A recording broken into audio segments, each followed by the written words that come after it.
"Would you like to dance with me?" The question arrived so softly, so unexpectedly, that for a moment Charlotte Hayes wondered if she'd imagined it.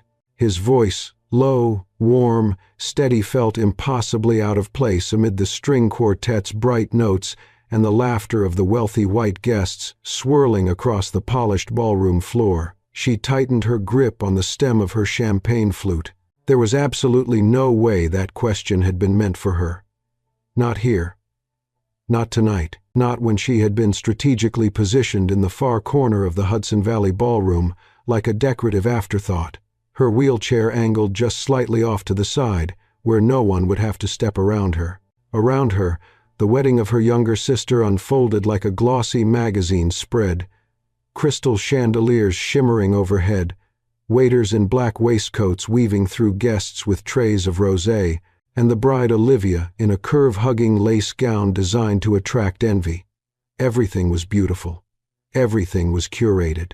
Everything except Charlotte, who sat alone at her assigned corner table, aware that she had been placed in this exact spot on purpose. Olivia had insisted she come. In fact, Olivia had done more than insist. She had sent a handwritten note, claiming it was their father's final wish that both daughters be together on the happiest day of the youngest. Charlotte had cried when she read it. Her father had been dead for 3 years. Only later did she recognize that the handwriting wasn't his. She still came, because even after all she had lost her mobility, her fiancé, her sense of belonging, Charlotte Hayes, still honored the memory of her father, and Olivia knew it. Now, watching her sister laugh with a cluster of guests in designer suits, Charlotte felt the familiar tightness form in her chest. They were talking about her, she could feel it. She could practically hear the whispers. "She's so strong. Poor thing. Wasn't she supposed to get married too?" Someone passed close enough for Charlotte to catch the end of a sentence. "I heard he left 6 months after the accident. Tragic, really." Olivia, performing her role flawlessly, responded with just the right touch of sympathetic sorrow. "My sister's been through so much. We're all just grateful she's here." The pregnant pause after grateful landed like a slap. Charlotte looked away, swallowing the pain that rose in her throat. She had survived 3 years of pity from strangers, colleagues, and the press. She could survive it from her own sister. But what she could not get used to, what she could never learn to accept, was how easily people stopped seeing her as a woman and instead saw only a tragedy on wheels. She lifted the champagne flute to her lips again, letting the cool bubbles numb her tongue, and then she heard a small gasp. A child's gasp. "Daddy." She looked sad. Charlotte blinked and turned. A little girl, 6, maybe 7, stood just 2 feet away, clutching a small stuffed bear with a crooked bow tie. Her brown eyes were wide, earnest, unfiltered. Unlike the adults here, she wasn't pretending not to stare. Behind her came the warm, steady voice again. "Zoe," he murmured kindly. "Remember what we said about pointing? Sorry." The little girl lowered her hand but didn't break her gaze. She still looked sad. Charlotte felt the corners of her mouth soften despite herself. The man stepped forward, a black man in his mid-30s, tall, broad-shouldered, with the calm confidence of someone who worked with his hands rather than with contracts. His shirt sleeves were rolled neatly at his elbows, revealing strong forearms dusted with what looked faintly like sawdust. Not typical wedding attire, but nothing about him suggested he cared about fitting in here. "I'm sorry," he said. "Zoe's honest to a fault." "It's fine," Charlotte murmured. "She's sweet." "Would you like to borrow Mr. Buttons?" Zoe asked suddenly, thrusting the stuffed bear toward her. "He helps when I'm sad." Something in Charlotte's chest cracked open, just a hairline fracture, but enough to let in air she hadn't breathed in years. "Thank you," she said softly. "That's very kind." Zoe beamed, then twirled around once in a clumsy circle. "Daddy says weddings are for dancing," she announced proudly. "But you're not dancing. Why?"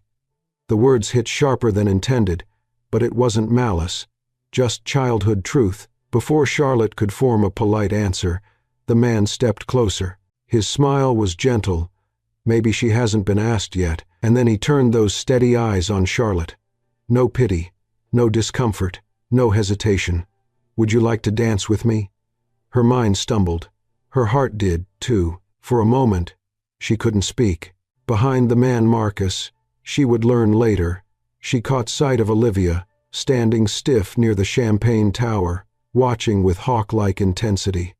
Charlotte immediately tensed. This was exactly the kind of moment her sister would twist into humiliation. "I can't," Charlotte said quickly. "I don't." "We don't have to go to the dance floor," Marcus said calmly. "We can dance right here, just a little sway." "You don't need to be kind to me," she said, harsher than intended. "I'm not being kind," he replied. "I'm asking you to dance." Zoe giggled, then twirled again, in an uneven, lopsided spin that made her curly pigtails bounce. "See? Easy." Charlotte let out a sound she hadn't heard from herself in years, a small, unguarded laugh. And that was when something inside her shifted. "Just a little, just enough." "Fine," she whispered. "One song." Marcus didn't touch her chair. He simply stepped beside her, resting his hand lightly near hers on the armrest. When the band slid into a slow, bluesy tune, he moved, gently matching the rhythm, inviting her into it without pulling or pushing. And for the first time since the accident, since losing her father, her fiancé, her sense of identity, Charlotte didn't feel like a spectacle. She felt seen.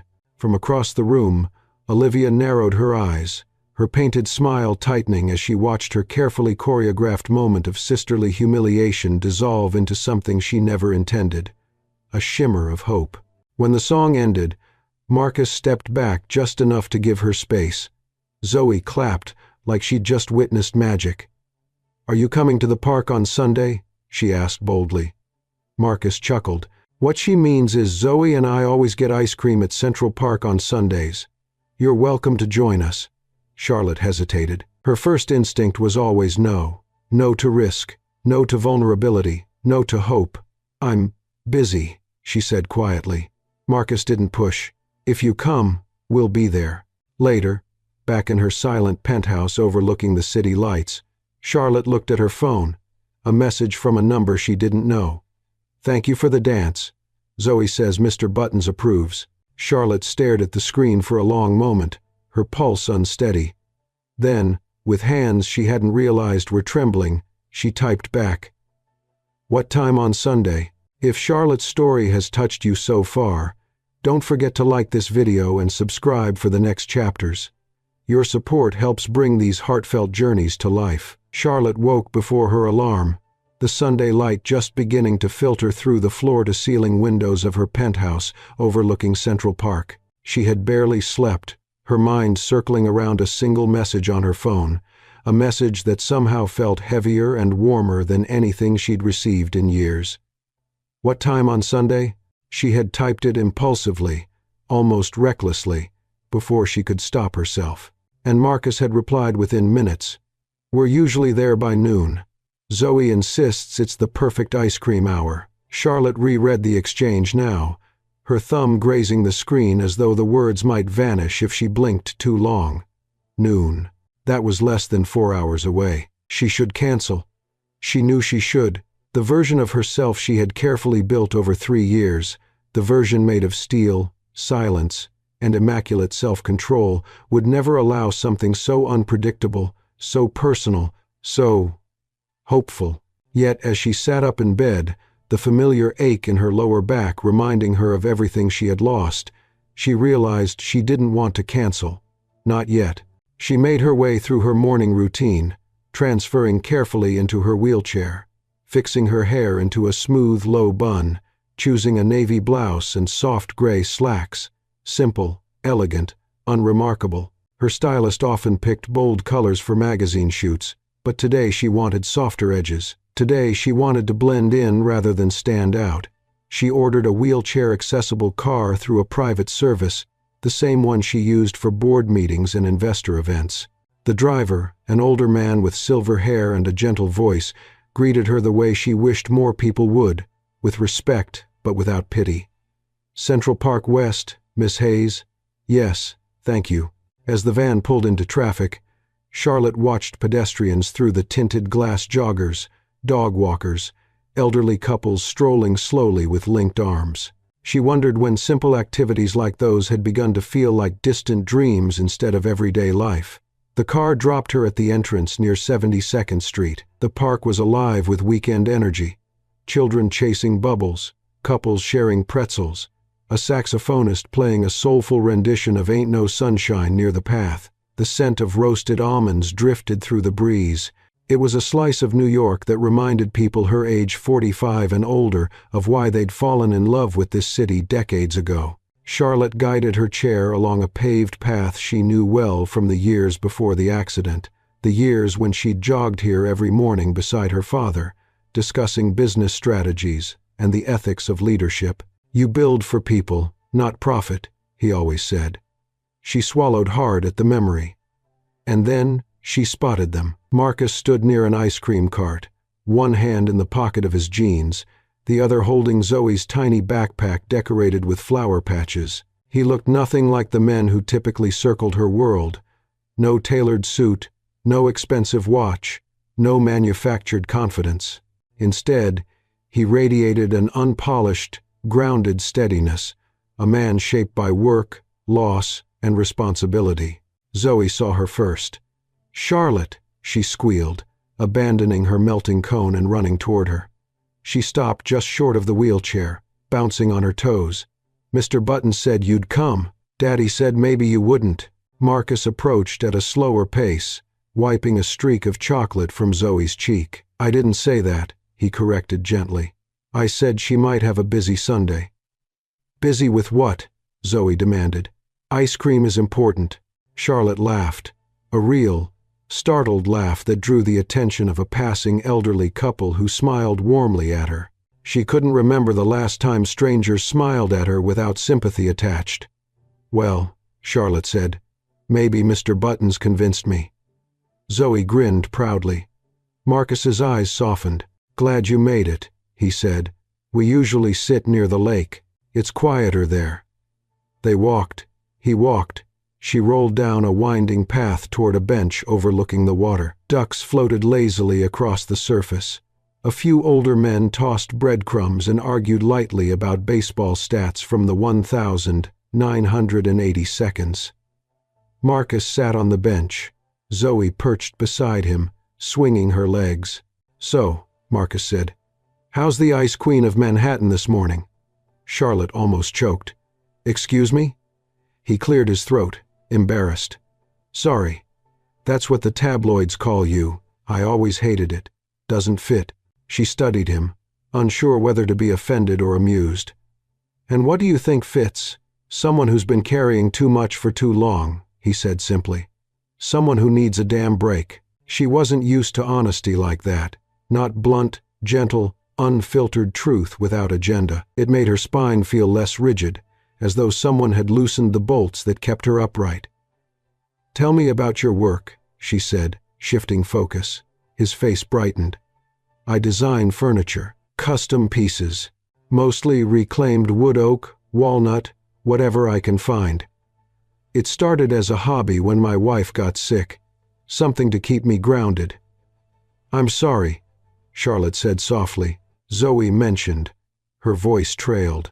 "Cancer," Marcus finished, without flinching. 3 years ago," Charlotte nodded. 3 years ago for me, too." He didn't ask for details. Instead, he let the shared silence speak, a silence understood by anyone over 45 who'd lived long enough to lose someone. "After a while," he said, "you don't have to tell me anything you don't want to. But if you ever do, I'll listen." Zoe tugged Charlotte's sleeve. "Can we feed the ducks?" "Daddy has crackers." "We do not have crackers," Marcus corrected. "We have whole grain snack rounds because someone ate all the crackers before we left the house." It was Mr. Button's. Sure it was. They fed the ducks, Zoe narrating each bird's personality as though she were auditioning for a nature documentary. Charlotte found herself relaxing, her shoulders dropping, her breath steadying. She realized she was enjoying herself, genuinely enjoying herself, without forcing a smile or calculating her next move. She wasn't CEO Charlotte Hayes. She wasn't tragic wheelchair socialite. She was simply a woman spending a Sunday afternoon with a kind man and his daughter. When the sun shifted and shadows stretched across the lake, Marcus helped Zoe pack her things, then turned back to Charlotte. "We're here every week," he said. "No pressure. Just, if you ever want company." She hesitated, but not out of fear.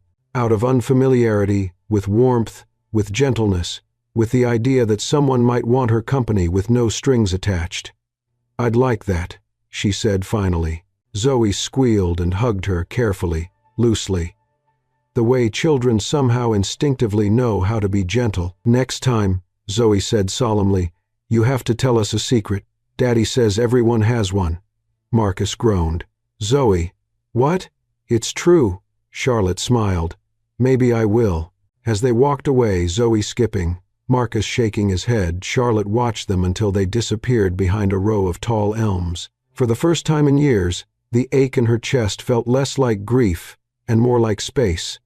Space for something new, something frightening, something hopeful. When her phone buzzed with an email from the office, Richard requesting an urgent meeting, she didn't open it. Not yet. Today belonged to sunlight, laughter, and possibilities she wasn't ready to name. Today belonged to the part of her she thought had died 3 years ago, and for the first time, she wondered if that part might still be alive. Charlotte returned to her penthouse with the faintest trace of a smile still lingering on her lips, the kind of smile she immediately tried to hide from herself, as though acknowledging it might make it disappear. She set her phone on the marble kitchen island, rolled forward toward the windows, and looked down at the park, the same park where, just hours earlier, she had laughed freely with a man she barely knew and a child who offered her unconditional affection without understanding. She was doing something remarkable. That evening, she cooked for herself instead of ordering in, played Ella Fitzgerald on vinyl, and caught herself humming. She hadn't hummed in years. By the time Monday morning arrived, she was almost embarrassed at how easily the memory of yesterday softened her. She told herself not to read into it, not to let a simple, innocent interaction become something larger. But then she found herself checking her phone anyway, as though expecting a message from Marcus or Zoe, and scolding herself when she realized she was disappointed there wasn't one. At work, she slipped back into her armor-crisp white blouse, tailored charcoal blazer, neutral lipstick, and the practiced calm of a CEO who had survived more scrutiny than most.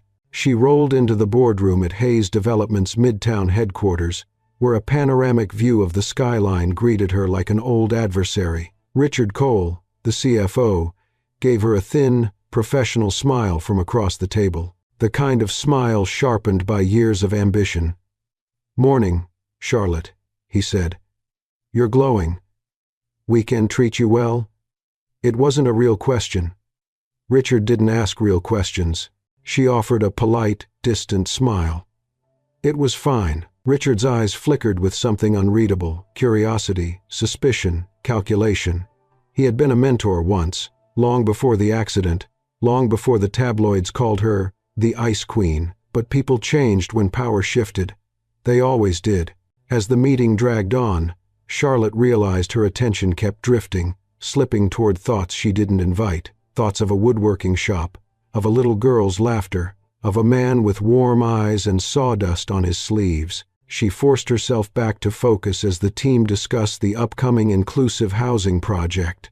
Some members looked supportive, others, including Richard, seemed tight-lipped, but Charlotte had learned long ago that change, real change, never arrived without resistance. When lunch finally came, she slipped away to her office, which overlooked Central Park from a dizzying height. She stared at the treetops, still remembering how they looked from the ground, where the world felt closer and more honest. And then her phone buzzed. A photo appeared. It was Zoe, missing one front tooth, holding Mr. Buttons up to the camera with the caption, "He said hi." Charlotte burst out laughing before catching herself. She typed back, "Tell him I said hi too."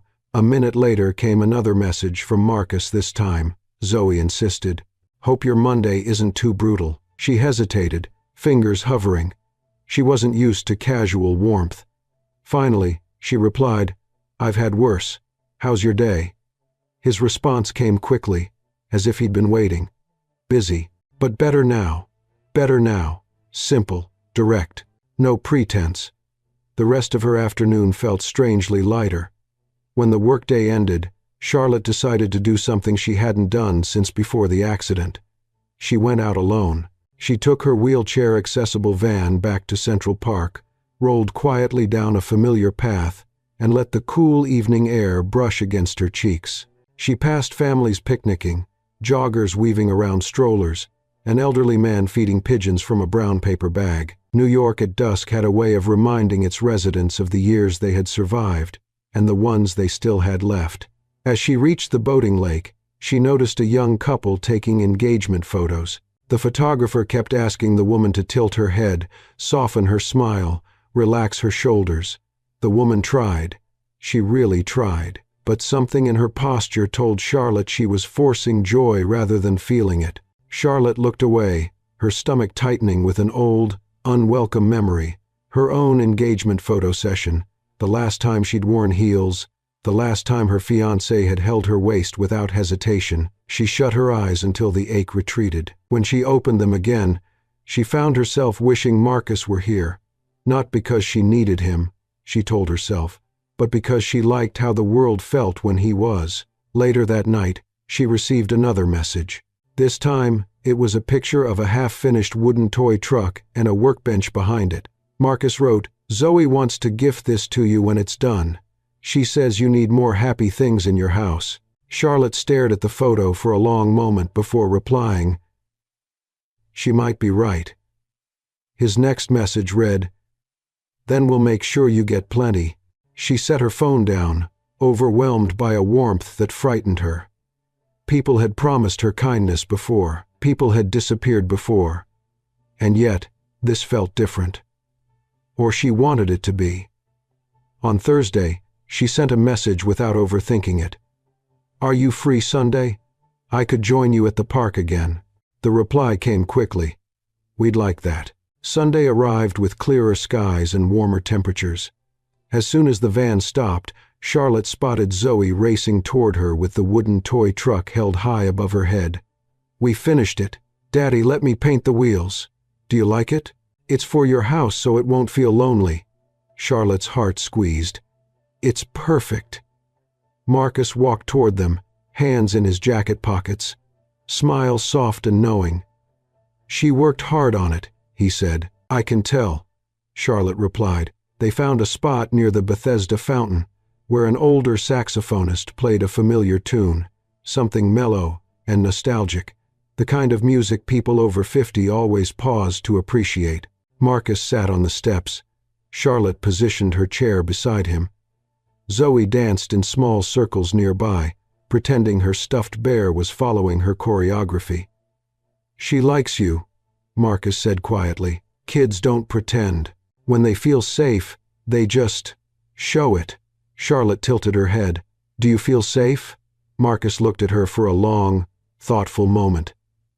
"I don't know yet," he admitted, "but I feel calm." Calm. It was an emotion adults rarely named, especially adults carrying grief. "What about you?" he asked.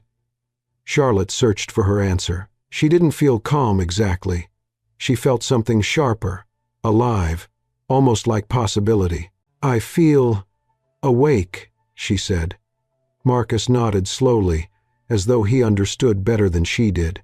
As the afternoon drifted on, they talked about music, about childhood memories, about what they feared losing more than what they had already lost. Zoe interrupted often, and neither of them minded. When the sun began to set, Marcus finally stood, brushing crumbs from Zoe's lap. "Same time next week?" he asked. Charlotte didn't hesitate. Yes. On the ride home, she realized something simple and terrifying. She was no longer looking at her phone, hoping for a message. She was looking at her future, hoping he would be in it. The city lights glittered beneath her as she returned to her penthouse, and for the first time in years, she didn't feel like she was looking down on the world from a lonely tower. She felt connected to it, rooted again, somehow, in the softest part of her own humanity. Something was changing, something inevitable, something she wasn't sure she could stop, even if she wanted to. The Ice Queen of Manhattan was melting, and she wasn't afraid.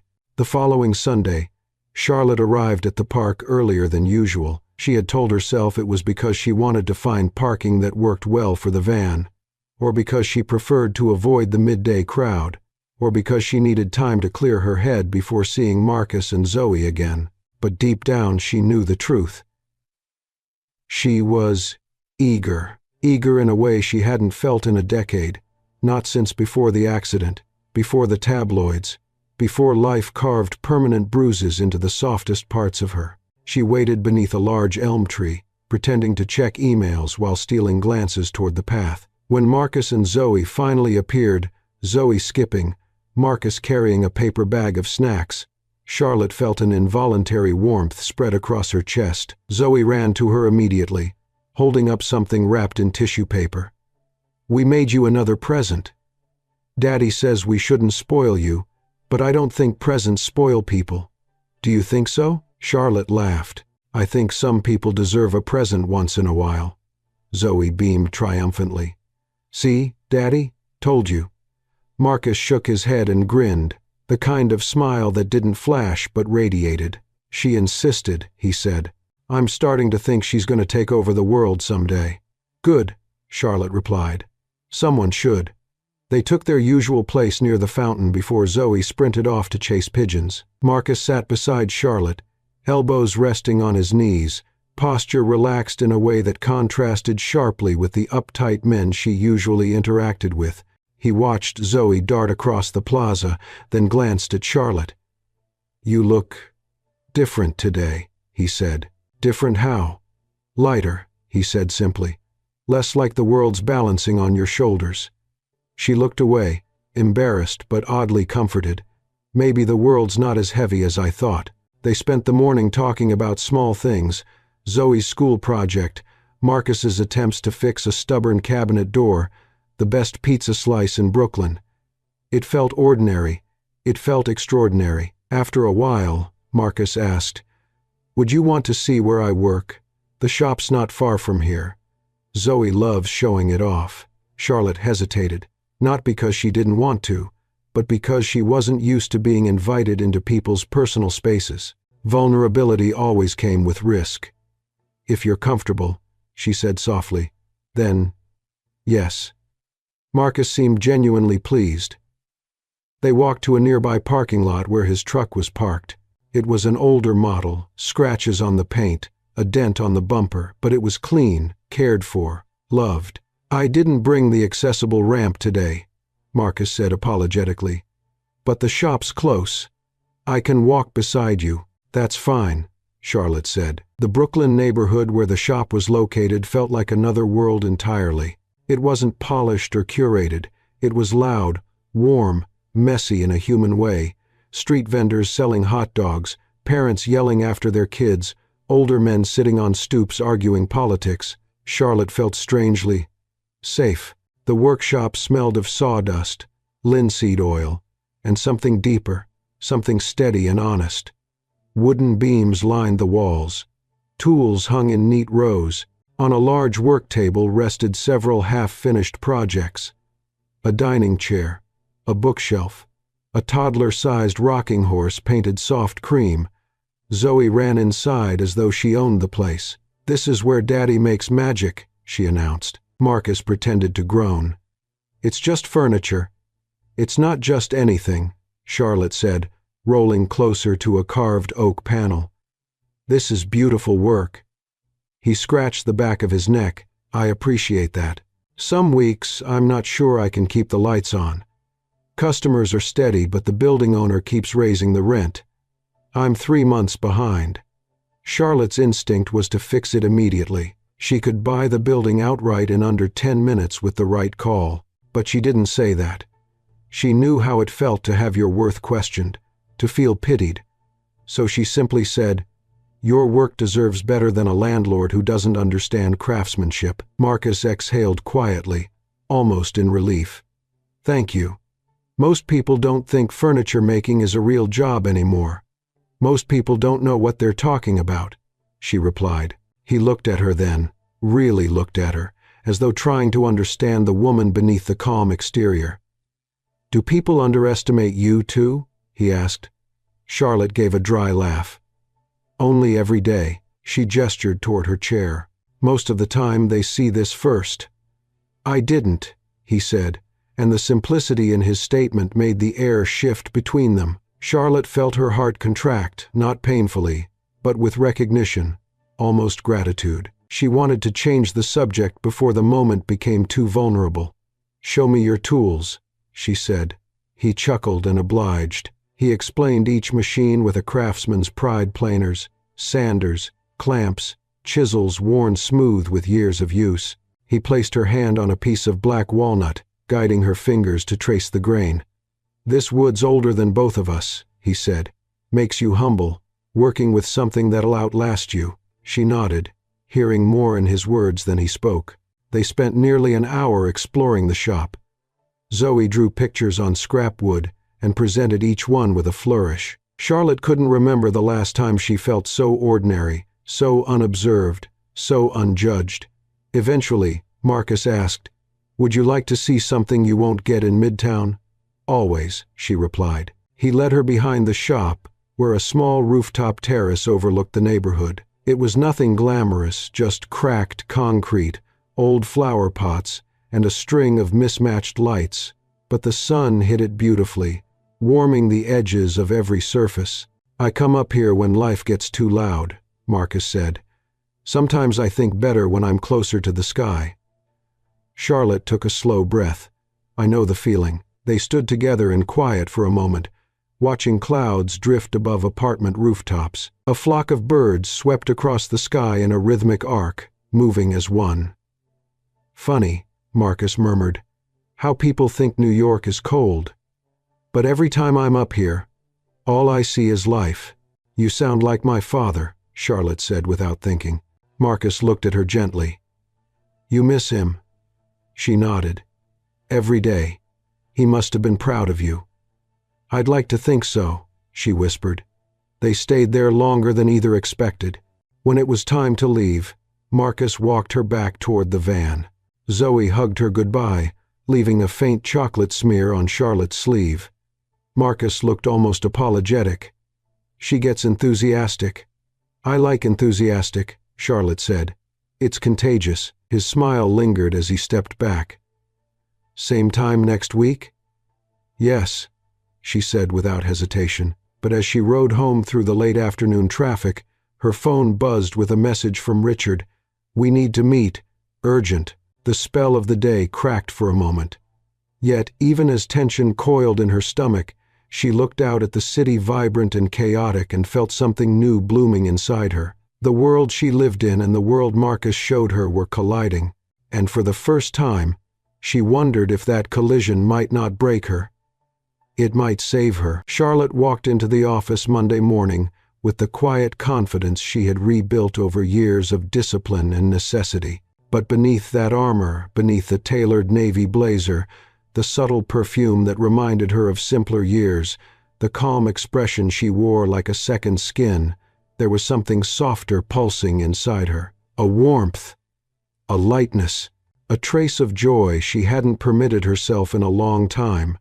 That softness evaporated the moment she reached the elevator lobby. A group of junior analysts from the finance department stood crowded around a phone, whispering in tones that carried more excitement than professionalism. When they noticed her, they stiffened, scrambling to look busy. One of them, fresh-faced, probably 23 at most, locked eyes with Charlotte for half a second before turning away with a guilty flush. She didn't think much of it at first. People often stared at her, sometimes out of admiration, sometimes pity, sometimes out of that ghoulish fascination reserved for tragedies that refused to disappear. But something about the way they had been whispering unsettled her. When the elevator doors closed and she finally reached her floor, her assistant, Grace, was waiting. The woman was in her early 50s, loyal, steady, the kind of assistant who would throw herself in front of a train if it meant protecting Charlotte from unnecessary pain. Today, however, Grace's expression was strained. "Morning, miss," "Hayes," she said, "there's something you should see before the board meeting." Charlotte exhaled slowly. "Show me." Grace handed her an iPad. The screen displayed the homepage of a popular gossip site, the kind that thrived on clickbait and carefully aimed cruelty. At the center of the page was a photograph of her and of Marcus. It had been taken the day before in Central Park. He was leaning down to adjust Zoe's backpack, while Charlotte sat in her wheelchair smiling at something Zoe had said. The moment was tender, natural, unguarded, and now plastered across the internet. The headline punched the breath from her lungs. "Billionaire Ice Queen melts for working-class mystery man. Is Charlotte Hayes dating a Brooklyn carpenter?" The subheading was worse. "Exclusive. Sources claim the CEO has a new weakness, and he's not her usual type." "God," Charlotte whispered. Grace touched her shoulder gently. "It gets worse if you scroll." She didn't want to scroll, but she did. Commenters were already awake and vicious. Some called Marcus a gold digger. Some speculated Charlotte was having a midlife crisis. Others fixated on race, disguising bigotry behind coded language. Upward mobility, unusual pairing, unlikely match. And then there were the comments targeting her disability, suggesting she was desperate, lonely, latching onto anyone who'd have her. The cruelty of it made the room tilt for a moment. Charlotte steadied her breath. Grace lowered her voice. "Richard already called an emergency meeting. He says it's about optics." Of course he did. Her phone buzzed. A message from an unknown number, but unmistakable in tone. "Olivia. Saw the pictures. Hope you're okay, sis. The press can be so harsh. Call me if you need to talk." Charlotte clenched her jaw. Olivia wasn't concerned. She was delighted. This was exactly the spectacle she'd hoped for at the wedding. Public embarrassment. Whispers. Headlines. Charlotte closed the message without replying. She made her way to the boardroom. The curved glass walls felt suddenly too transparent, exposing her to the city like an exhibit. The board of directors, older, wealthy, predominantly white, sat around the long walnut table. Their faces were tight, uncomfortable. Richard stood at the head, flipping through a series of slides that Charlotte hadn't authorized. "Morning, everyone," he said with false brightness. "Before we begin, we should address the situation making the rounds online." He clicked the remote. The picture of Charlotte and Marcus appeared on the projection screen, larger, harsher, stripped of context. Charlotte felt a flush rise in her cheeks, but she kept her expression neutral. "We all know Miss Hayes is entitled to a private life," Richard added. "But when the CEO of a multi-billion-dollar enterprise becomes the center of tabloid speculation, stakeholders get nervous." "Nervous about what exactly?" Charlotte asked coolly. Richard offered a sympathetic smile so thin it bordered on insulting. "Well, the narrative isn't ideal. A high-profile CEO involved with—" He hesitated just long enough to make the implication clear. "A man of modest means." Some board members shifted uncomfortably in their seats. One older man cleared his throat. "The article questions whether he has financial issues." Another added, "And there's concern this could distract from the upcoming diversity housing project." "Optics matter, Charlotte. Optics," she repeated softly. A single word sharpened into a blade. She looked around the table at men who had made billions off her leadership, yet now sat questioning her worth because of a moment they couldn't understand. "My personal life," Charlotte said slowly, "does not endanger this company," Richard interjected. "But his involvement might. We don't know anything about him. His background, his history, his intentions." Charlotte felt heat spark beneath her ribs. "He's a father, a craftsman, a good man." The words came out before she could measure them. Richard's eyebrows rose. "And how well do you know him?" He had found the crack in her armor. And he pressed. "You've been through a lot, Charlotte. The press has been cruel to you. I just hope," he paused, letting the silence stretch, "you aren't being taken advantage of." It was a knife disguised as concern, a familiar one. Her fiancé had once said similar words when she first began using a wheelchair. "You're vulnerable. You're not thinking clearly." She remembered how that conversation ended. She remembered the sound of the door closing behind him. Now the board stared at her, waiting for her to defend herself. She sat straighter. "I will not apologize for spending time with decent people," she said, voice steady. "And I won't tolerate coded language that questions someone's character based on their status or the color of their skin." A few members looked away, ashamed. Richard did not, but before anyone could respond, Grace entered the room, breathless. "Miss Hayes, there are more photos. They're spreading fast." Charlotte's stomach tightened. "What photos?" Grace hesitated.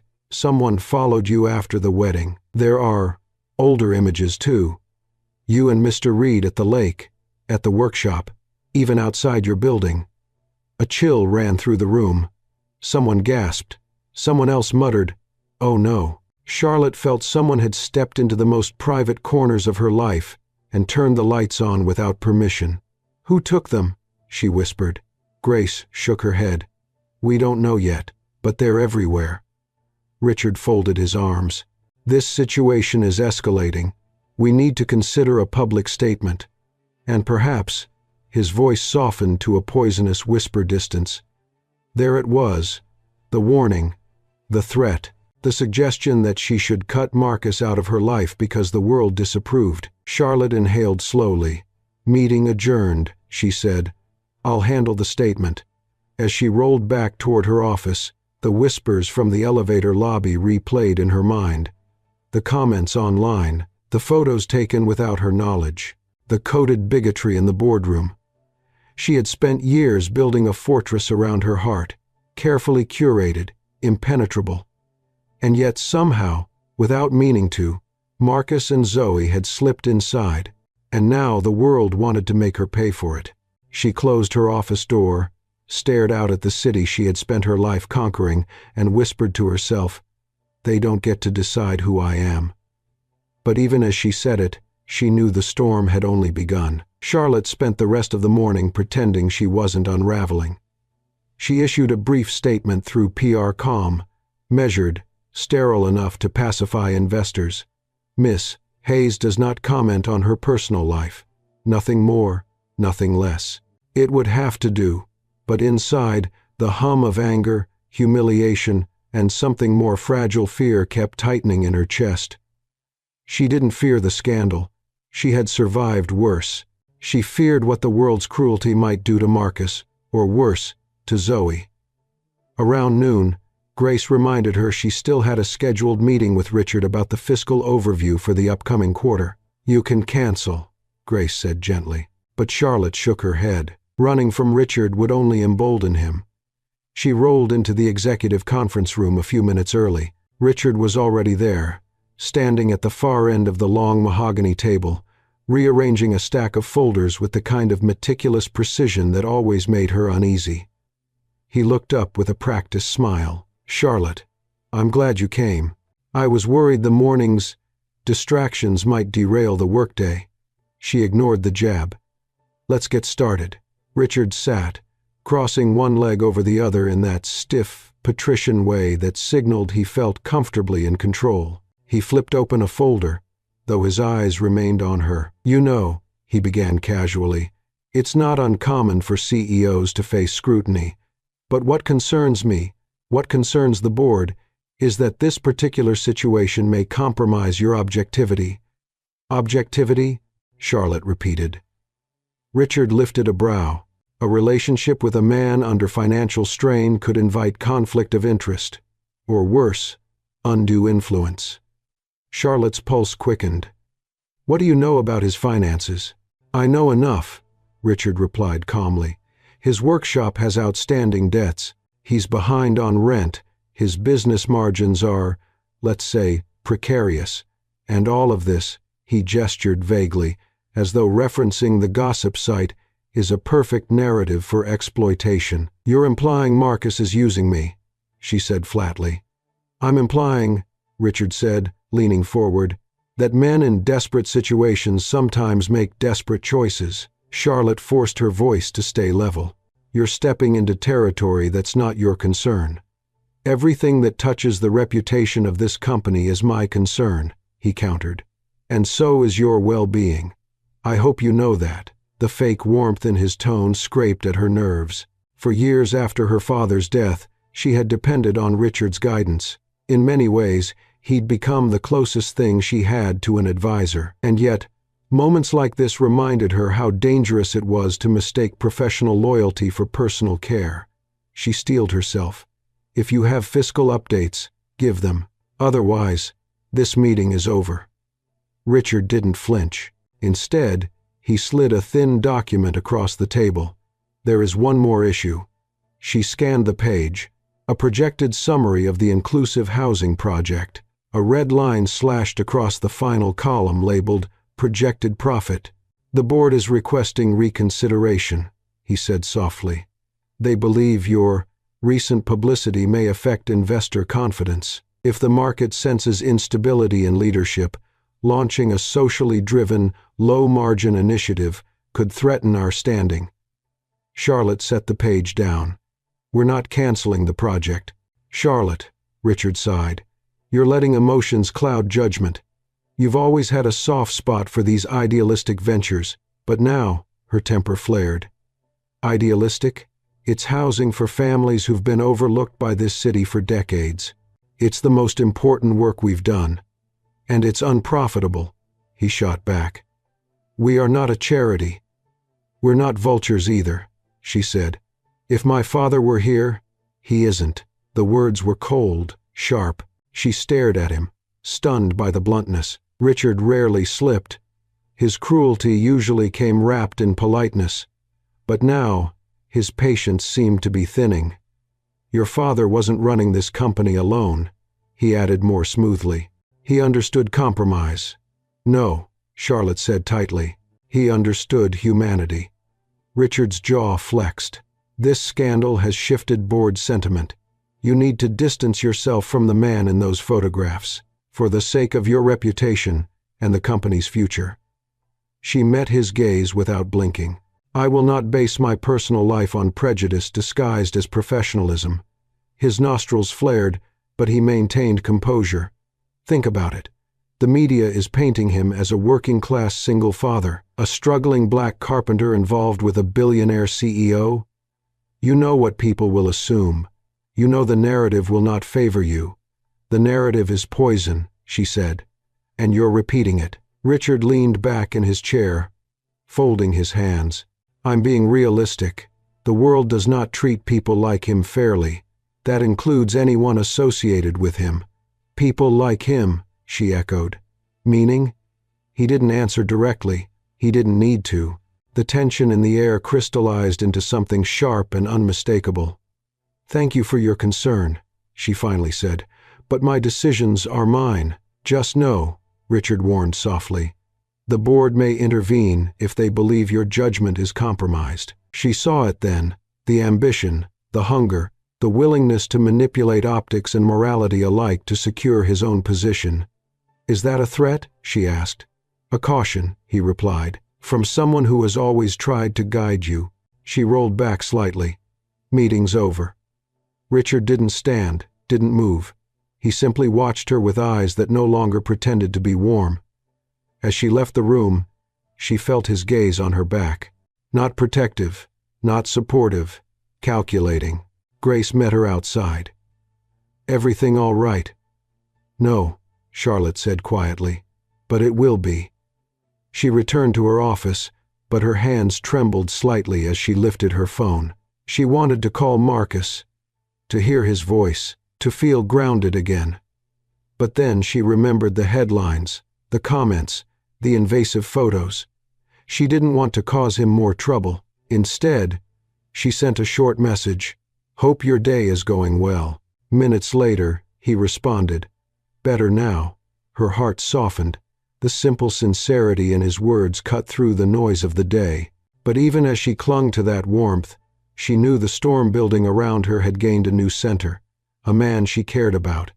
A man the world would weaponize against her if she wasn't careful. And somewhere in the shadowed corners of her company, Richard was sharpening his next move. The rest of the week moved with a strange heaviness, as though every clock in Charlotte's world had been slowed by the weight of unspoken doubts. She found herself staring at memos longer than necessary, rereading emails, pausing in the middle of hallways as though she had forgotten where she was heading. It wasn't weakness. It wasn't distraction. It was something far more dangerous. Uncertainty creeping into a heart that had fought hard to feel again. And it wasn't just her. Marcus, too, was beginning to show the strain. Ever since the photos circulated online, he'd grown quieter over text. Still warm, still kind, still responsive, but there was a hesitancy threaded into his words, a caution she hadn't heard before. On Thursday evening, she decided to visit his workshop again. She didn't tell him she was coming. She just needed to see him with her own eyes, to know whether the distance she felt was real or imagined. When she arrived, she found him sanding the edge of a walnut tabletop, lost in thought. Zoe was drawing on the floor beside him, humming to herself. For a moment, everything looked normal. Then Marcus looked up and gave her a smile that didn't quite reach his eyes. "Hey," he said. "Didn't expect you tonight." "I hope it's okay," she replied. "I needed a break from Midtown." "Sure," he said, dusting sawdust off his hands. "You're always welcome here." But his voice carried a quiet tiredness, a weight, a worry, and Charlotte felt her stomach tighten. Zoe bounded up and wrapped her arms around Charlotte's waist as best she could. "We're making a table. Daddy says people will eat pancakes on it." Charlotte stroked her hair. "It's going to be beautiful, sweetie." Marcus watched them, his expression softening slightly, but the heaviness remained. When Zoe went back to her drawing, Charlotte spoke quietly. "You've been distant." Marcus hesitated. "I've been thinking." "About what?" He wiped the corner of the workbench, avoiding her eyes. "About how everything's changed since those photos went out. The phone calls I'm getting. People asking questions. My landlord hinting that if business keeps dropping, he might have no choice but to raise rent again. Some folks treating me like I've suddenly become dangerous or unreliable. Others acting like I won the lottery by standing near you. Marcus," he finally looked at her, "I knew the world was unfair, but I didn't expect it to show up on my doorstep this fast." Charlotte swallowed. "I'm so sorry. It's not your fault," he said, "but it's happening because of you." The words stung sharp, honest, unfiltered. "I didn't ask for this attention," she said softly. "Neither did I." The silence between them thickened. She glanced at Zoe, who was blissfully unaware that adult hearts were cracking open only a few feet away. "Do you regret meeting me?" she whispered. Marcus's face changed, pain, confusion, affection all tangled together. "No," he said firmly, "but I need to be realistic. Zoe is my world. I can't let your world swallow her up." The implication settled heavily. The wealth disparity, the racial dynamics, the media circus. They were no longer abstractions. They were threats.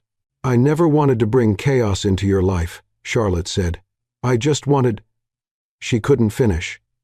He stepped closer, lowering his voice. "I know. And I care about you. More than I meant to. That's part of the problem." She blinked. "Why is caring a problem?" "Because caring makes me vulnerable, and vulnerability gets people like me crushed when we step into worlds that aren't built for us." She flinched. "My world wasn't built for me either." That gave him pause. He exhaled slowly. "Maybe. But you still carry a kind of power I don't. When your reputation takes a hit, you lose some headlines. When mine takes a hit, I lose income, clients, stability. We can figure this out," she said quietly. "Together." He shook his head with a sad smile.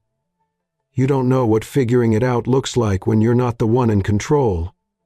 Charlotte felt the truth of that in her bones. She had lived years pretending her control was absolute corporate leadership, press statements, carefully curated image, but deep down, she knew how fragile it all was, and now she feared it might cost her something precious. She noticed a flyer pinned on the workshop wall, a community woodworking class Marcus taught on weekends. The date was crossed out. "Did you cancel this?" she asked. He hesitated. People pulled their kids from the class after the articles came out. Said they didn't want to get involved in any situation. "I'm so sorry," she whispered again. He shrugged, with a bitterness she'd never heard from him. "It's nothing new. People see a black man in a complicated story. They assume the worst." She felt her throat tighten. Her father had raised her to stand against injustice wherever she saw it. But now she saw just how deep the injustice ran. "Marcus, the people talking don't matter. I know who you are." "Do you?" he asked quietly. "Do you know what it's like to build something from nothing? To worry every month if the bills will be paid? To raise a daughter alone with no safety net? To walk into a room and have people assume you're dangerous or irresponsible or trying to take advantage of someone?" She was silent. "Exactly," he said. "You don't." She felt her heart splinter. "But I want to understand. If you let me." He closed his eyes, wrestling with the conflict inside him. "You're a good person," he said quietly. "I don't doubt that. But your life is built on privilege, Charlotte. Even your struggles come wrapped in luxury. When you fall onto cushions. When I fall onto concrete." The truth of it hit her harder than any insult ever had. Because it wasn't an insult. It was reality. And this reality threatened to pull them apart. After a moment, he softened. "I don't want to fight with you. I just don't know if being near you is safe for me right now." Her breath caught. "Are you saying you want to stop seeing me?" He stepped back, rubbing the back of his neck. "I'm saying I need time to think, and I need you to understand what's at stake for me, for Zoe." Charlotte felt the room blur slightly. The air tasted metallic. "If you need time," she began shakily. "I'll give you time." Zoe looked up then, holding another wooden drawing. "Are you staying for dinner?" she asked brightly. Charlotte forced a smile she didn't feel. "Not tonight, sweetheart." When she reached the door, Marcus said her name. She turned. His expression was torn, raw. "I'm not going anywhere. I just need to figure out how to stand next to you without losing myself." That single sentence broke her heart more gently and more deeply than any cruelty could have. On the silent ride home, Charlotte stared out the window at the blurred city lights, feeling fault lines opening beneath her life. One ran through her past, one ran through her future, and one ran straight through the man she was beginning to love. She thought she had known pain before, but this pain was new, quiet, human, devastating. The kind that didn't scream, the kind that whispered, and the whisper said, "You might lose him if you don't fight for him." Friday night arrived with the kind of restless quiet that always made Charlotte uneasy, the kind of quiet that seemed to wait for something to go wrong. She tried reading, tried working, tried distracting herself with a documentary she had no interest in, but her mind kept circling back to Marcus's workshop, to the pain in his voice, to the possibility, no, the fear that he might decide she didn't belong in his life. Around midnight, she finally drifted into an uneasy sleep. She wasn't asleep long. Her phone buzzed violently on the nightstand. She jolted awake and fumbled for it, blinking at the bright screen. A text from Marcus. "Charlotte, I'm taking Zoe to the ER. She's burning up." Her heart dropped. She sat up straight. "Which hospital? I'll meet you there." 3 dots appeared, disappeared, reappeared. Finally, his reply came. "Queens General, but you don't need to." She didn't let him finish. She was already grabbing her clothes, already calling her driver, already fighting the wave of panic rising in her chest. Zoe, that bright, joyful child who had offered her go bong on the worst night of her recent life. Zoe, who danced like a sparkler in summer air. Zoe, who trusted her. The ride to Queens felt endless. Not because of the distance, but because of the fear Charlotte hadn't felt in years, fear of losing something she wasn't ready to lose. When she arrived, the ER waiting room was buzzing with exhausted families, coughing patients, fluorescent lights that hummed like tired insects. Charlotte rolled through the sliding doors, scanning the room until she saw Marcus pacing, Zoe in his arms, her small body limp against his chest. "Marcus," Charlotte breathed, hurrying toward him. He looked up, startled, tense. "You shouldn't have come." His tone wasn't sharp, but it wasn't warm either. It carried the trembling edge of a man stretched thin by worry. "Of course I came," she said. "She's burning up. 104, he whispered hoarsely. "She's never had a fever this high." Charlotte reached out to touch Zoe's forehead. The girl stirred slightly but didn't open her eyes. "Have they seen her yet?" "No. We've been waiting almost an hour." His jaw clenched, not in anger, but helplessness. Charlotte looked around the room. They weren't in a private hospital suite. They weren't surrounded by attentive nurses with crisp white uniforms. They were in an understaffed city ER with more patients than available hands, where triage prioritized the most urgent injuries first. "I'll call NYU Langone," she said, already reaching for her phone. "They can send a private ambulance. Get her into pediatric emergency immediately. They'll have a bed ready before we even arrive." Marcus stiffened. "No. Marcus, she needs faster care. No." His voice rose, not loud, but sharp enough to slice the space between them. "You think I don't know what she needs? I brought her here because it's the closest hospital, because I didn't want to waste time, because I'm doing everything I can." "I'm not saying you aren't," she said, swallowing hard. "But I have resources. We can get her in faster." "Don't say we right now," he cut in. "Don't act like this is your problem to solve." Charlotte froze. "I'm trying to help." "Help?" he said bitterly. "By calling a private ambulance I can't afford? By pulling strings I don't have? By stepping into my life like I can't handle my own daughter?" The shame hit her like a physical blow. "That's not what I meant." "But that's what it feels like," he snapped, voice cracking under the weight of fear. "Every time things get hard, you throw money at the problem. You think money fixes everything. That's not fair," she whispered. "Fair?" He laughed once, dry and hollow. "My whole life isn't fair, Charlotte. You think I don't know that? But Zoe is my responsibility. Mine. And when you come in with your CEO voice and your private ambulances, you make me feel like I'm not enough for her." "You are enough," she said desperately. "You're more than enough." "Then let me take care of her," he said, eyes flashing with hurt.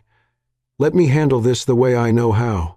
She opened her mouth to argue, but the look on his face stopped her. It wasn't anger, it was fear, raw, consuming fear that he was failing his daughter in the one moment she needed him most. Charlotte lowered her phone slowly. "Okay," she said. "I won't call." The tension in his shoulders eased, not much, but a little. Still, the distance between them felt wider than the ER waiting room. A nurse finally called Zoe's name. Marcus carried her through the double doors without looking back. Charlotte rolled after him, but before she could follow, the nurse held up a hand. "Family only." 2 words. Sharp, excluding, true. Charlotte hesitated. Technically, she wasn't family. Emotionally, she wasn't sure what she was anymore. She watched Marcus disappear down the hallway, Zoe's small arm dangling over his shoulder, and Charlotte stayed in the waiting room, gripping the armrests of her chair, fighting the helplessness clawing at her throat. For years she had lived with control over finances, over boardrooms, over public narratives, over every inch of her carefully reconstructed life. But in this moment, she had none. Minutes dragged into hours. She tried texting him. "Is she okay?" No reply. "I'm still here." Nothing. She didn't blame him. Not tonight. Not when fear made every emotion sharper. The automatic doors opened and closed. Patients came and went. And still she waited. At 3:14 a.m., her phone buzzed. A single message. "She's stable. Running tests." She asked if you were still here. Tears filled her eyes before she could stop them. "I'm here," she typed. "I'm not leaving." After another 30 minutes, Marcus emerged, exhausted, rubbing his eyes. He approached slowly, as though unsure whether she would still want to see him or whether he deserved her presence. "She's okay," he said quietly. "They think it's viral. They're keeping her overnight. Relief washed over her so forcibly she had to close her eyes. I'm glad, she whispered. He sat down in the chair beside her. For a few moments, neither spoke. The humming lights, the distant coughs, the low murmur of late-night television formed a strange cocoon around them. Finally, Marcus exhaled shakily. Charlotte, I'm sorry for yelling. You were scared, she said softly. I was too, he nodded. I shouldn't have taken it out on you. You were protecting her, she replied. I understand. He looked at her then, really looked, and the pain in his eyes softened into something gentler. You stayed. Of course I stayed. You didn't have to. I wanted to. Those 3 words lingered in the air like something holy. Marcus swallowed hard. I don't know how to do this, he admitted. Any of it. The attention, the pressure. The fear of losing myself. We can figure it out, she murmured. Together. This time, he didn't pull away. Instead, he rested his forehead against hers. Not quite a kiss, not quite not. A fragile truce formed in the quiet. But even as they sat there, holding on to the smallest thread of hope, neither of them knew what tomorrow would bring. The fever had broken, but the fault lines in their worlds were only beginning to show. Zoe was discharged late Saturday morning with a prescription, a list of symptoms to monitor, and a cartoon bandage she proudly insisted on keeping because the nurse said it's sparkly. Marcus carried her to the truck, still pale from exhaustion but smiling faintly when she rested her head on his shoulder. Charlotte followed them outside, the early sunlight brushing the edges of the parking lot with a quiet gentleness that felt out of place after such a long night. Thank you, Marcus said as he buckled Zoe in. His voice was low, still raw. For staying. Charlotte shook her head. You don't have to thank me. I do, he insisted. Last night, I wasn't fair to you. She looked at him, taking in the fatigue etched beneath his eyes, the way stress still clung to his shoulders. You were scared. That's allowed. He exhaled, running a hand over his face. Still, I shouldn't have pushed you away. She reached toward him, her fingers brushing his wrist lightly. You and Zoe don't have to walk through things alone anymore. He didn't respond right away. Instead, he looked at her with a softness tinged with caution, like a man who had been offered warmth before and learned the price of trusting it too quickly. He nodded once, a silent agreement, a beginning. After they parted, Charlotte returned home, showered, made tea, and promptly slept for 6 hours as though her body had finally demanded repayment for the night she'd stolen from it. When she woke, her phone was buzzing. 10 missed calls from Grace, 3 from Richard, and 1 from a number she didn't recognize, likely a reporter. She ignored all of them until Grace texted, "Call me. Urgent." Charlotte dialed immediately. What happened? Grace didn't waste time. There's another article, a worse one. Charlotte felt her pulse jump. Define worse.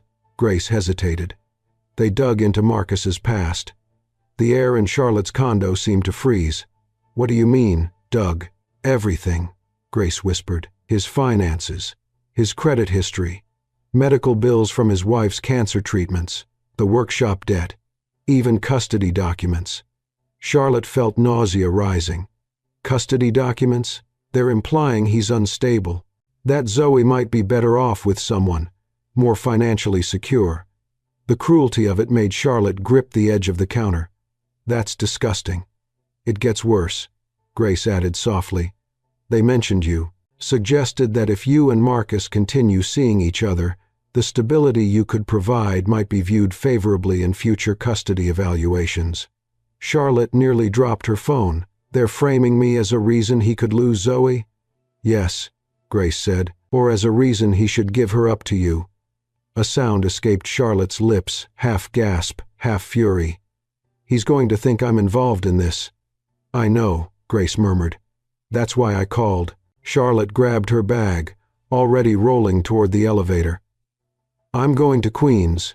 Charlotte, Grace warned gently, give him time. Time is exactly what I don't have, she whispered. Not now. When Marcus opened the door to his apartment, he didn't look surprised. He looked tired, physically, emotionally, soul-deep tired. Charlotte took one look at him and felt her heart crack. Zoe was asleep on the couch behind him, wrapped in a blanket decorated with cartoon moons. "I assume you've seen it," Marcus said quietly. No greeting, no warmth, just resignation.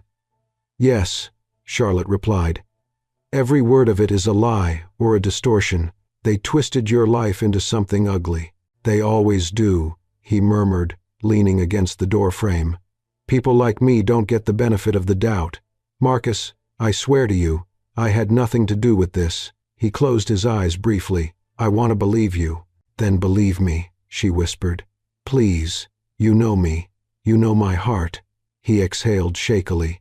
"It's not you I don't trust." "Then who?" He hesitated. "The world, the system, your world." She stepped closer, her voice trembling. "My world didn't do this. Someone with access to private documents did. That's not a tabloid rummaging through trash cans, that's someone targeting you." Marcus stiffened. "Why would anyone target me?" "Not you," she said softly. "Us." He ran a hand through his hair, frustration simmering beneath his exhaustion. "I didn't ask to be part of us. I didn't ask for any of this attention." "I know," she whispered. "And I'm so sorry." "Sorry doesn't fix it," he said. "Today alone I lost 2 clients who didn't want to be associated with controversy. My landlord called again. And someone, his jaw clenched, left a note on my door. A racist one."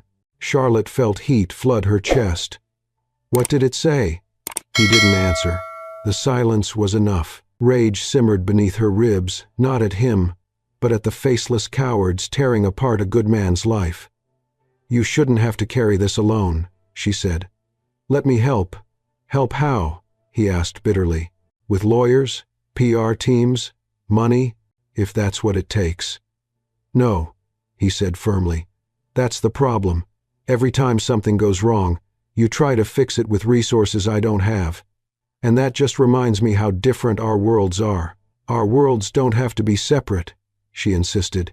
"Maybe not for you," he whispered, "but for me, for Zoe, those differences could cost us everything."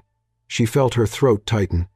"You think being near me puts her in danger. I think being near you puts her in a spotlight she never asked for," he said quietly. "She's a kid, Charlotte. My entire job as a father is to protect her." Charlotte looked through the doorway at Zoe sleeping peacefully, unaware of the adult storms raging around her. "I would never hurt her." "I know," he said gently, "but that doesn't mean you can protect her from the world you live in." The words were a blow not because they were cruel, but because they were true. She lowered her gaze. "I don't want to lose you," she whispered. He closed his eyes, pained. "I don't want to lose you either."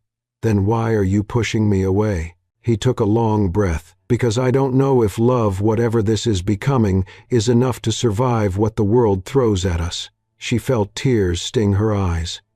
"Love doesn't need to be easy to be real." "No," he agreed, "but it needs to be safe."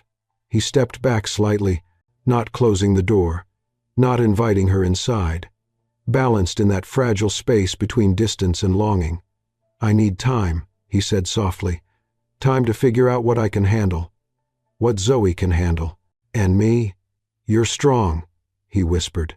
"You'll survive anything. I'm not built like you, Charlotte. I break easier." She reached out, her hand trembling. "I can wait. Please, just don't walk away." He didn't promise. He didn't refuse. He simply whispered, "Not yet," and closed the door softly, gently, heartbreakingly final. Charlotte stood in the hallway long after the lock clicked, her chest aching as though someone had pressed a fist against her heart. She had wanted to protect him. Instead, her world had wounded him. And somewhere deep inside her, she felt the terrifying certainty that the storm wasn't done with them, not even close. By Monday morning, the storm had grown teeth, not just online, not just in whispers, but inside the walls of Hayes Developments, inside the company Charlotte had built her entire adult life around. She arrived early, hoping for a few quiet minutes before the board meeting, but the elevator doors opened to a lobby humming with tension. Executives were gathered in tight circles, speaking in low voices that abruptly fell silent when they saw her. Someone stepped aside quickly, as if proximity to her scandal might be contagious. She pretended not to notice, but every instinct inside her flared. Something had shifted, and not in her favor. Grace was waiting by her office door. One look at her face told Charlotte everything she needed to know. "What happened now?" Charlotte asked quietly. Grace handed her a folder. "You need to sit down." Charlotte rolled into her office, shut the door behind them, and opened the folder. It was a printed packet of emails, screenshots, and internal memos. All of them about her. "What is this?" she whispered. Grace swallowed hard. Internal correspondence between Richard and several board members. "He's calling an emergency vote to reassess your fitness as CEO." For a moment, the room tilted. "On what grounds?" "They're claiming the relationship," Grace said. "The word carefully compromises your ability to lead without personal bias. They're also questioning your judgment because of the scandal surrounding Mr. Reed." Charlotte's jaw tightened. "His name is Marcus." "I know," Grace whispered, "but they're not speaking about him like a person. They're talking about him like a liability." Charlotte flipped to the next page and froze. An email from Richard. "We should move quickly before the housing project locks us into long-term losses. Her personal entanglements have created the perfect opportunity." Her hand trembled. "He's been planning this." "I'm afraid so," Grace said. "And there's something else." She hesitated. "The person feeding the tabloids inside information? The one supplying private documents?" Charlotte's breath caught. "Don't tell me. It's someone with access to corporate legal files. Files you keep under restricted clearance." Charlotte closed the folder slowly. "Richard." Grace nodded once. "Most likely." Not anger, not shock. Something colder settled in Charlotte's chest. Clarity. She had suspected Richard was ambitious, but she had never believed he would cross this line. He had betrayed not only her trust but Marcus's dignity, Zoe's safety, and everything her father had built. "How long do I have before the meeting?" Charlotte asked. 30 minutes, Grace replied. "But there's one more thing you need to see." She handed over her phone. A new headline flashed across the screen. "Insider leak. CEO Charlotte Hayes, secretly financially supporting single-father conflict of interest." Below it, a blurred photo of her leaving Marcus's apartment building. The implication was obvious. Damaging. Deliberate. "They're painting you as his sponsor," Grace said. "As if he's some kind of charity case." Charlotte's voice was barely audible. "This is meant to destroy him. And me." Grace touched her arm. "You need a strategy." Charlotte didn't respond immediately. Instead, she stared out the window at the skyline, her mind moving with the same ruthless precision she had once admired in her father. "Richard wants the board to doubt my judgment," she said. "He wants them to fear instability. He wants them to see me as a liability." "Then show them you're not," Grace urged. "Show them exactly who you are." Charlotte felt a flicker of resolve ignite. "I will," but before she could say more, her phone buzzed. A message from Marcus. "I saw the new article. We need to talk." She typed back instantly. "I'm in a meeting soon. Is Zoe okay?" A pause. Then, "She's fine." "But this is too much, Charlotte. I need to protect her." The words lodged like stones in her chest. She tried to reply, but Grace touched her shoulder. "It's time." Charlotte nodded, slipped her phone into her pocket, and rolled toward the boardroom, feeling the weight of two worlds pressing down on her at once. The boardroom was already filled when she entered. Conversations stopped. Faces turned. Some sympathetic, most wary. At the head of the table stood Richard, looking every bit the benevolent leader, gray hair perfectly combed, suit tailored, expression solemn. "Charlotte," he said, voice dripping with false warmth, "we were just discussing the unfortunate situation. I hope you understand the necessity of this meeting." She gave him a calm nod. "Let's begin." Richard clasped his hands. We have concerns about your ability to lead without personal compromise. The company cannot be entangled in the instability of your private associations." He clicked a remote. The headline about her supporting Marcus filled the screen. A low murmur rippled through the room. Charlotte remained still, silent, controlled. "You see," Richard continued gently, "this creates a threat, both ethically and financially. We need to consider whether Hayes Developments is still best served under your leadership." A board member cleared his throat. "Charlotte, do you have anything to say in response?" She looked up slowly. Her voice, when it emerged, was steady. "Yes, I do." The room quieted. "First," she said, "my personal life is not a threat to this company." "What is a threat?" She turned her gaze directly to Richard. "Is unethical behavior from inside this room." A ripple moved through the board. Richard's eyes narrowed. "Are you accusing me of something?" "Yes," she said simply. "I am." She opened the folder Grace had given her and slid the printed emails across the table. "You leaked private information, including custody documents about a child to the press, to manipulate my public image and destabilize my position as CEO." Gasps. Whispered curses. Richard's veneer cracked for a fraction of a second before he straightened. "This is a misunderstanding." "No," Charlotte said. "It's a betrayal, and an illegal one." She held up another sheet. "These documents were only accessible to two people. Myself," she looked him dead in the eye, "and you." The room erupted in noise. Richard tried to speak over them, his face flushing. "This is a fabrication. It's your writing style." She cut in. "Your timestamp. Your digital signature." She let the final blow land. "And your motive." Silence fell so heavy it felt like gravity had doubled. Richard opened his mouth, but no words came out. He had been cornered, and he knew it. The board members exchanged glances. Finally, the oldest among them spoke. "We need a separate investigation into the CFO's conduct." Another nodded. "Agreed." A third, "Effective immediately." Richard's face drained of color. "You can't do this. You did this to yourself," Charlotte said softly. The room fell silent again. For a moment, her victory felt hollow, because she knew the fight wasn't over. Not with the board, not with the world, not with herself. And as she rolled out of the boardroom, her phone vibrated again. "Marcus. Charlotte. Maybe it's time we step back, for Zoe's sake." And just like that, the moment that should have felt triumphant instead felt like her heart was being quietly, elegantly carved in two. She had saved her company, but she might be losing the man she had only just begun to love. Charlotte didn't cry in the boardroom. She didn't cry in the elevator. She didn't cry when Grace squeezed her shoulder and whispered, "You did the right thing."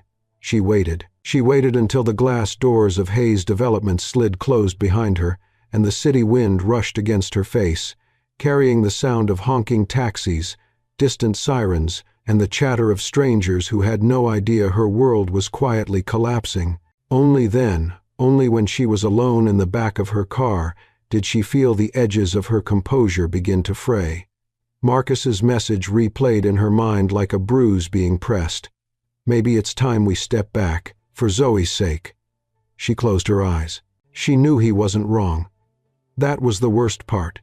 She understood his fear because she shared it. But understanding didn't make the pain any softer. She pressed a hand against her sternum, as if she could steady the ache. Her driver glanced back through the mirror. "Home, Miss Hayes?" She hesitated. Home felt too big, too empty, too quiet. "No," she said. "Take me to Central Park." It was late afternoon when she arrived. The sun drifted low on the horizon, casting a warm glow across the lake, turning the water into ripples of gold. People walked dogs, jogged, read books on benches. Life moved gently, unaware of the storm pressing against her ribs. She rolled down a familiar path, one she had shared with Marcus and Zoe countless times. She stopped at the bench near the water, the place where Zoe had narrated duck personalities, the place where Marcus had first told her she looked lighter. the place where she had felt seen, not as a CEO, not as a tabloid headline, not as a woman defined by injury or wealth, but simply as Charlotte. She stayed there for nearly an hour, letting the quiet wrap around her like a thin blanket. Her phone buzzed several times. Calls, emails, notifications. She ignored them all until a message popped up from an unexpected sender. Olivia saw the news. "Tough week, huh? Call me if you need to talk." Charlotte let out a humorless laugh. Her sister's faux concern was as transparent as glass. She locked her phone without replying. Eventually, she returned home, exhaustion pressing down on her bones. The penthouse lights glowed automatically as she entered, sterile, beautiful, utterly hollow. She moved through the silent rooms, touching the backs of chairs, trailing her fingers along the marble countertop, grounding herself through the physical textures of a life that suddenly felt distant. When she finally reached her bedroom, her phone buzzed again. This time, she didn't look.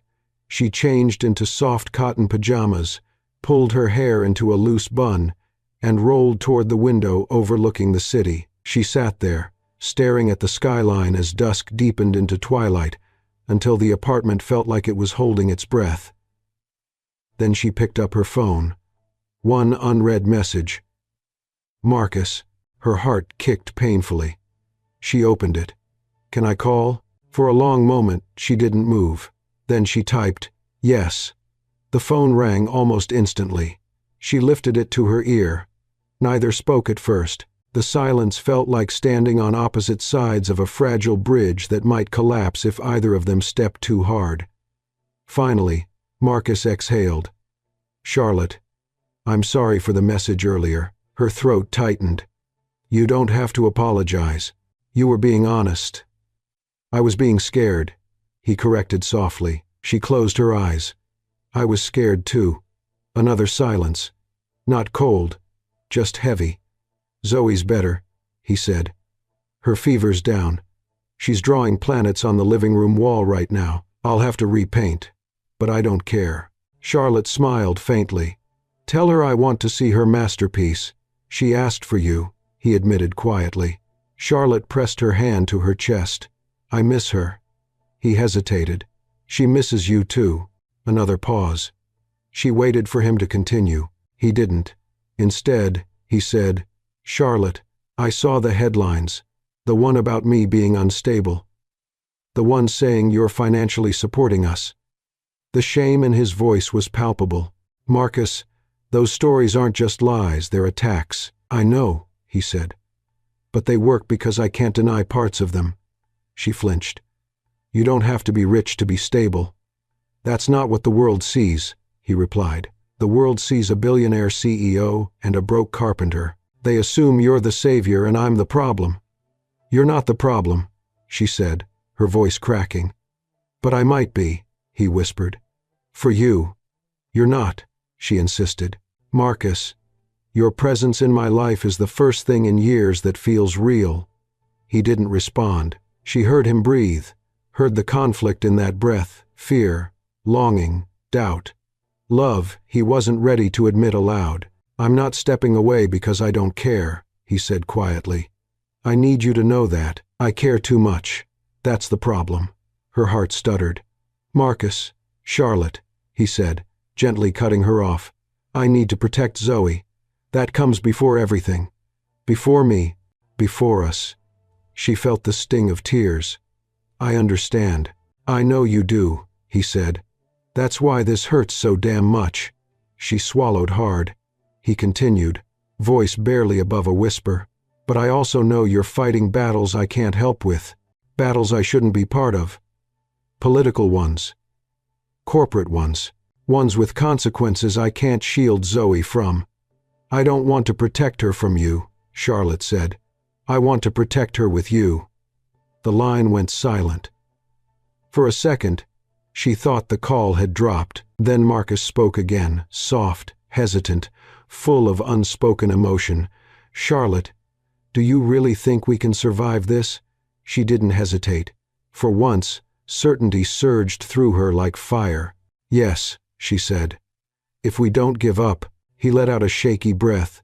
the sound of a man trying and failing to hold himself together. "I want to believe that." "Then believe me," she whispered. "Believe us." Another silence. Then, quietly, "I'm trying." The line stayed open for a long time, neither speaking, both breathing, connected by the thin thread of a relationship that refused to let go even when the world demanded it. Eventually, Marcus said, "I should check on her." "Okay. Good night, Charlotte." "Good night." She didn't hang up until she heard his soft exhale on the other end, an exhale that told her everything she needed to know. He wasn't walking away. Not yet, but the ground beneath them was thinning, cracking, shifting, and the real storm, the one that would force every buried truth to the surface, was coming. By Tuesday morning, the city felt sharper than usual, its honking horns louder, its wind colder, its sidewalks crowded with a restless energy Charlotte could feel but not name. She hadn't slept well. Marcus's voice lingered in her ears, gentle but wounded. "Do you really think we can survive this?" She had answered yes. She still believed yes. But belief did not erase fear. It didn't erase the ache in her chest when she thought of him waking up alone with Zoe, trying to be a fortress against a world that seemed determined to paint him as everything he wasn't. She entered her office and exhaled when she saw Grace waiting with coffee and a paper bag. "Blueberry muffins," Grace said. "You need to eat." "Thank you." Charlotte took a muffin but didn't eat it. Grace hesitated. "There's something you should know before you go through the morning's emails." Charlotte stiffened. "Another article? Worse." Grace lowered her voice. "Richard hired a private investigator." The words hit like a slap. "A PI? Yes. He was digging into Marcus's past, his finances, even his late wife, trying to find anything that could destabilize him, and by extension, you." Charlotte felt nausea rise. "Does the board know?" "Not yet.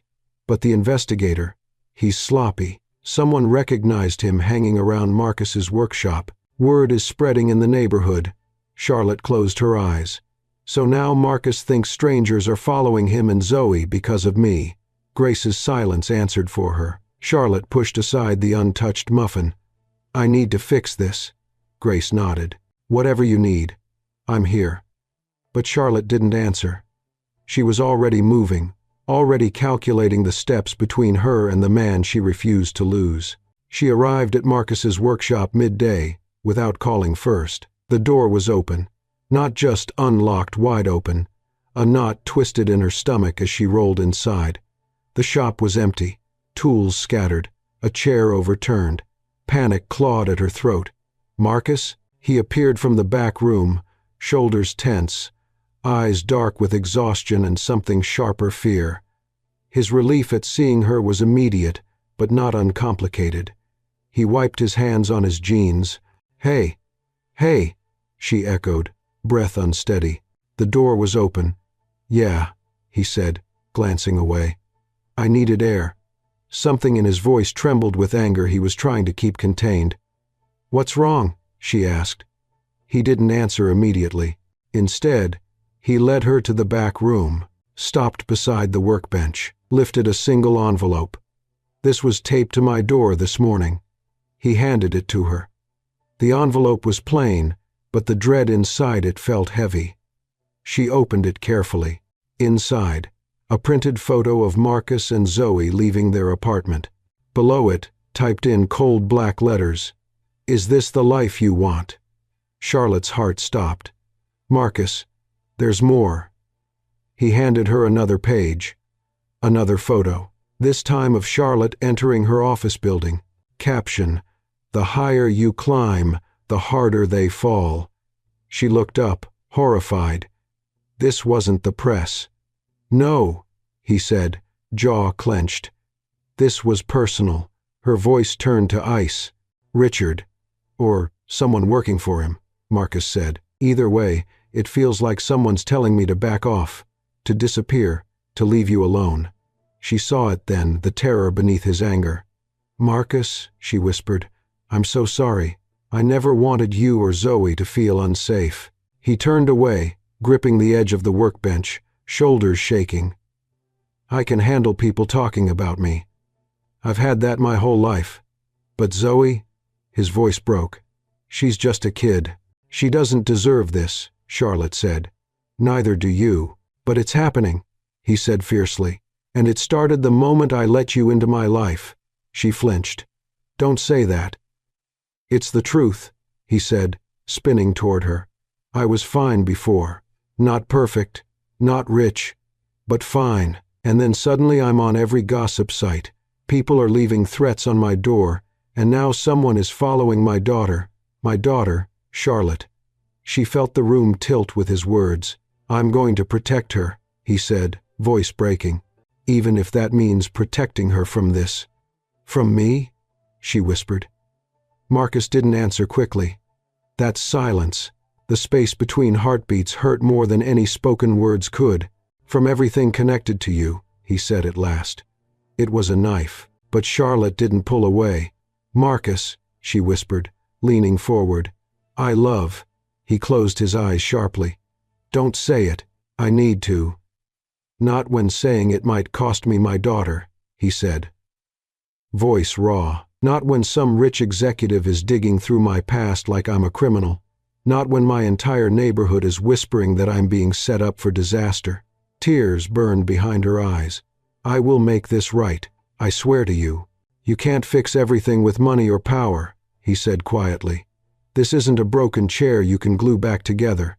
This is my life, Zoe's life." She inhaled shakily. "Then let me protect you." His voice softened painfully. "Charlotte, I don't need protection. I need peace. And right now, being with you has taken every bit of peace I had." It felt like the floor cracked beneath her. "Are you ending this?" she whispered. He looked at her, really looked, his eyes filled with heartbreak and longing and fear. "I don't want to," he said, "but I have to." The workshop felt too quiet, too bright, too empty. "Goodbye, Charlotte," he whispered.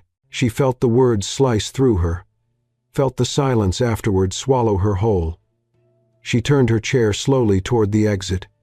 Every movement felt like lifting the weight of her entire past. At the door, she paused. Her voice trembled. "For what it's worth, you were the first person in years who made me feel alive." Marcus's breath caught, but he didn't stop her. She rolled out of the workshop, out into the sunlight that felt too harsh, too bright, too wrong. The moment the door closed behind her, she finally broke. Not with sobs, not with noise, but with the quiet collapse of someone who had been strong for too long. As the city moved around her, indifferent and relentless, Charlotte Hayes understood the awful truth. She had lost him, lost the man who had shown her how to laugh again, how to breathe again, how to hope again. And somewhere deep inside, she knew, the battle for justice wasn't over, but the battle for love might be. True love and true justice require courage. Charlotte and Marcus come from different worlds, shaped by inequity, loss, and fear.